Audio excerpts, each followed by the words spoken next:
ইতিমধ্যেই আমাৰ টাইপাৰ যুটীয়া সম্পাদক দীপজ্যোতি দুৱৰা ডাঙৰীয়া কথাখিনি স্পষ্ট ৰূপত কৈছে। আমাৰ এটাই কথা যে আমি সংগঠন হিচাপে আমি আমাৰ কাম আগবঢ়াই লৈ গৈছোঁ আৰু একাংশ সংবাদ মাধ্যমত প্ৰচাৰ হোৱাৰ দৰে টাই আহোম যুৱ পৰিষদৰ কেন্দ্ৰীয় সমিতিৰ সভাপতি পদৰ পৰা দিগন্ত তামুলীক অপসাৰণ কৰা বিষয়টো অসত্য আৰু ইয়াৰ আমাৰ এটা নিৰ্দিষ্ট এটা নিয়ম আছে সংগঠনৰ। গতিকে আমাৰ নিজৰ ফৰামত এই কথাবিলাক আমি আলোচনা কৰি আমি এটা সুস্থিৰ আমি সদায় সিদ্ধান্ত দিম। আৰু যোৱাকালি যিবিলাক বিষয় ইয়াত উত্থাপন কৰা হৈছে, আমি কৈছোঁ যে প্ৰত্যক্ষ ৰূপত আমি কোনো ৰাজনৈতিক দলক আমি সমৰ্থন কৰা কথাটো আমি কোনোদিন উল্লেখ কৰা নাই, কিন্তু যোৱাকালি যিবিলাক কথা আমাক ইয়াৰ যিগৰাকী প্ৰাৰ্থীয়ে আমাক নিমন্ত্ৰণ কৰি সভাখনত কৈছিলে, সেই কথাবিলাক আমাৰ সংগঠনৰ মজিয়াত আলোচনা কৰা হ'ব বুলি কালি আমি বাইটত আমি কৈছোঁ, আৰু সেই বাইটটো বহুত চেনেলত এই কথাটো বাজিছেও। কিন্তু সেই বিষয়বিলাক আমি অতি শীঘ্ৰে আলোচনা কৰাৰ আমি এটা দিশত আগবাঢ়ি গৈ আছোঁ, আৰু এই কথাবিলাক তাৰ পাছতেই পৰৱৰ্তী পৰ্যায়ত স্পষ্ট ৰূপত প্ৰকাশ পাব।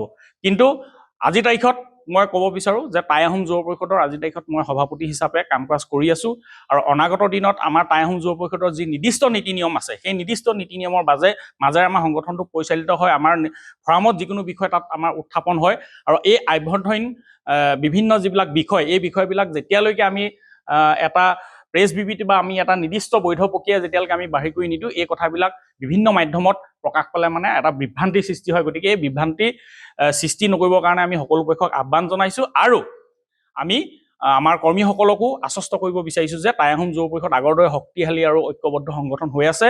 অনাগত দিনত জনগোষ্ঠীটো হৈ অসমৰ ৰাইজৰ হৈ আমি কাম কৰি যাম। আৰু আমি এটা বিনম্ৰ আহ্বান সংবাদ মাধ্যমৰ, ইতিমধ্যে আমাৰ সম্পাদক ডাঙৰীয়াই কৈছে সংবাদ মাধ্যমৰ প্ৰতি, যে আমি সদায় সংবাদ মাধ্যমৰ লগত আছোঁ, আৰু সংবাদ মাধ্যমে যোৱাকালি আমাৰ বাইটসমূহ সুন্দৰভাৱে প্ৰচাৰ কৰিছে, কিন্তু ক'ৰবাত নহয় ক'ৰবাত দুই এক চেনেলত কাটি কুটি মূল কথাটো নোলোৱাকৈ কিছুমান কথা প্ৰকাশ কৰিছে। এইটো শুদ্ধ নহয়, আৰু আমাৰ বহু কৰ্মীয়ে কৈ আছে যে আমি পলাই আহি কোনো সংগঠন কৰা নাই। আমি অধিৱেশন, দুখনকৈ অধিৱেশনৰ মাজেৰে আমাৰ সংগঠন গঢ় লৈছে। গতিকে 2020 চনৰ শিৱসাগৰ অধিৱেশন, 2023 চনৰ গোলাঘাটৰ অধিৱেশন ক্ৰমে এই সমিতিখন চলি আছে। গতিকে এই সমিতিখনৰ যিকোনো কথা হ'বলৈ হ'লে আমাৰ পৰৱৰ্তী প্ৰতিনিধি সভাই সেই কাম কাজবিলাক কৰিব। আমি কোনো পলাই অহা মানে কৰ্মী নহয়। গতিকে দুখনকৈ অধিৱেশনে আমাক দায়িত্ব দিয়া এটা সংগঠন। গতিকে আমি অনাগত দিনত ৰাইজৰ লগতে গণতন্ত্ৰৰ চতুৰ্থ স্তম্ভৰ লগত একেলগে ৰাইজ হৈ আমি কাম কৰি যাম। বা সৌদিনাখন OAC আহি পেলাই যি ধৰণকে বক্তব্য আমাৰ ইয়াত ৰাখিছে যে মিয়া জিন্দাবাদ, মিয়া জিন্দাবাদ, অসমত মিয়া থাকিব, এনেকুৱা ধৰণৰ মন্তব্য, যি ধৰণৰ মন্তব্য আমি ভাবোঁ ক'ৰবাত নহয় তেনেকুৱা মন্তব্য বা তেনেকুৱা আমি সদায় মিয়া বিৰোধী কাম কৰি থাকোঁ বা মিয়া বিৰোধীকৰণ কৰি থাকোঁ অসমৰ পৰা, আপাৰ আছামৰ পৰা। গতিকে সেই কথাবিলাকত ক'ৰবাত নহয় সাঙুৰ পোৱা নিচিনা কথাবিলাক মানে আমি দেখা পাইছোঁ। গতিকে OACয়ে অসমৰ আহোম জনগোষ্ঠীৰ কথা ইতিমধ্যে ভালকে জনাটো দৰকাৰ আছিলে, হয়তো তেওঁ ভালকে নাজানে যে আহোমৰ ইতিমধ্যে অসমখন গঢ়াক লৈ কিমান ধৰণৰ ইয়াত ভূমিকা আছে, আহোম জনগোষ্ঠীৰ অসমক লৈ কি ভূমিকা আছে, এই কথাখিনি OACয়ে জনাটো এটা দৰকাৰ আছিলে।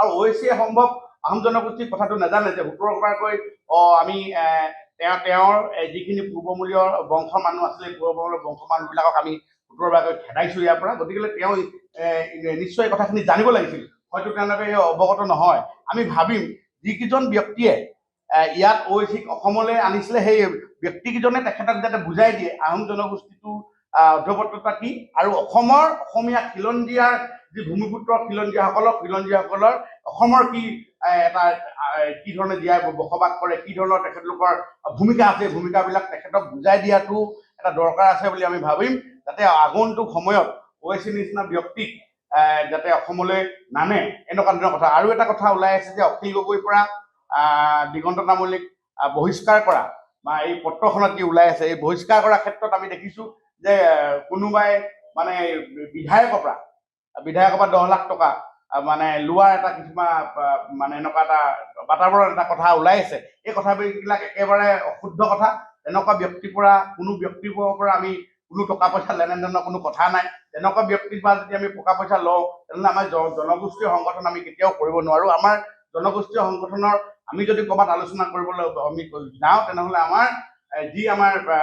আমাৰ সংগঠনৰ যি বিষয়ববীয়াসকল আছে, কেন্দ্ৰীয় বিষয়ববীয়া, জিলা বিষয়ববীয়াসকল আমাৰ লগত নিশ্চয় থাকে, আৰু তেখেতলোকে নিশ্চয় কথাখিনি গম পায়। আৰু আমি সুন্দৰ এটা বাতাবৰণত আমি সংগঠন কৰি আছোঁ। কোনো পলায়নবাদী হৈ পেলাই আমি কোনো গোট খুলি এই সংগঠন কৰা নাই। আমি এটা সংগঠনটো আমি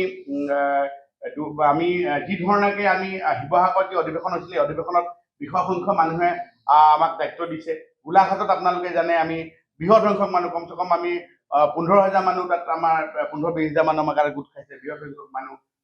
এই তাৰ পিছত আমাক এটা দায়িত্ব দিয়া হৈছে। এই দায়িত্ব দিয়াৰ পিছত আমি সংগ্ৰামখন কৰি আছোঁ। আহোম জনগোষ্ঠী সংগ্ৰাম কৰিছোঁ, আমি জনগোষ্ঠীৰ লগতে অসমৰ থলুৱা জনগোষ্ঠীসকলৰ সকলোৰে হৈ আমি মাত মাতি আহিছোঁ। অসমৰ ভূমিপুত্ৰসকললৈ আমি মাত মাতি অসমখনক জীয়াই ৰখাৰ ক্ষেত্ৰত অসমখনক সুন্দৰভাৱে অসমত থকা জনজাতিসকলে যে সুন্দৰভাৱে বসবাস কৰি থাকিব পাৰে তাক লৈ আমি মাত মাতি আছোঁ। অসমত যাতে কোনো ধৰণৰ বেয়া পৰিস্থিতি নহয় তাক লৈ আমি মাত মাতি আছোঁ। অসমত থকা খিলঞ্জীয়া যুৱক যুৱতীসকলে যাতে আমাৰ যি নিবনুৱা সমস্যা সেই সমস্যাৰ পৰা সমাধান কৰিবৰ কাৰণে আমি সদায় মাত মাতি আছোঁ। গতিকে আমাৰ তেনেকুৱা ধৰণৰ কোনো তেনেকুৱা কথা নাই। এই কথাৰ পৰা বিৰত থাকিবৰ কাৰণে আমি আহ্বান জনাইছোঁ। আপুনি বিচৰা বাতৰি পাব কেৱল নিউজ 18 এপত। নিউজ 18 এপ ডাউনলোড কৰিবলৈ স্কেন কৰক এই QR কোড। গুগল প্লে ষ্টৰতো পাব এই নিউজ 18 এপ।